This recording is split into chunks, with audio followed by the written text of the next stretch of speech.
после обращения в парламент депутаты, как мы видим, не отреагировали. У них есть такие полномочия.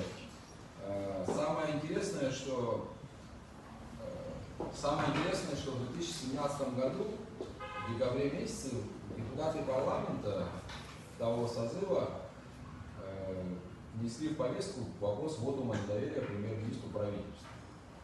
И примечательно то, что действующий премьер-министр сам, будучи депутатом парламента, и президент, если я не ошибаюсь, голосовали за этот ввод. То есть они были одними из инициаторов этого. Причина этого ввода на недоверие правительству тогда послужила то ли неисполнение бюджета, то ли такие причины, которые трудно сравнить с тем, что происходит сейчас. Если говорить о нынешнем созыве парламента, вы помните нашу позицию перед выборами. Мы предлагали перенести выборы на год и провести их по смешанной системе. Этого не случилось.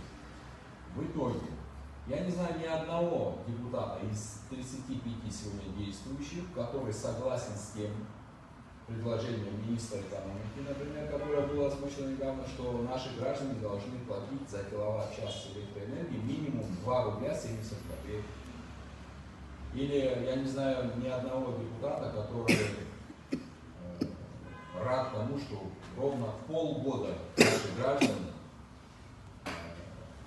находятся в холодный период времени полгода без электричества.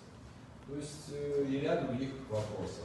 Это правительство, которое подписывает соглашение о том, что решение судов, например, от Адлерского суда, будет иметь законную силу в Абхазии. Правительство, которое там 14 или более центральных органов власти не сумело проработать соглашение по сдаче Пицунда, допустив грубейшие ошибки. И ряд других вопросов, которые выносит это правительство, вопрос апартаментов. За этим идет нарушение демографического баланса, передача лучших земель иностранным крупным олигархам, бизнесу. То есть в парламенте вот таких вот частных разговоров мы встречаем понимание. Но парламент, как известно, это коллегиальный орган.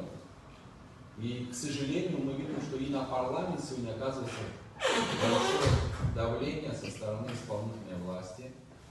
И парламент на данное обращение со стороны ряда общественных и политических сил, к сожалению, не отреагировал. Хотя, в соответствии с законодательством, у них есть такие полномочия. У них есть неприкосновенность для того, чтобы эти полномочия реализовать. Это долгий разговор широкий, в принципе. Да, систему нужно поменять, потому что мы и депутатов превратили в совхозов, которые решают бытовые вопросы населения. Они, эти депутаты, вынуждены обращаться к правительству для того, чтобы решать эти вопросы. Конечно, все это взаимосвязано. И в полной мере депутаты свои полномочия реализовать не в состоянии. К сожалению, это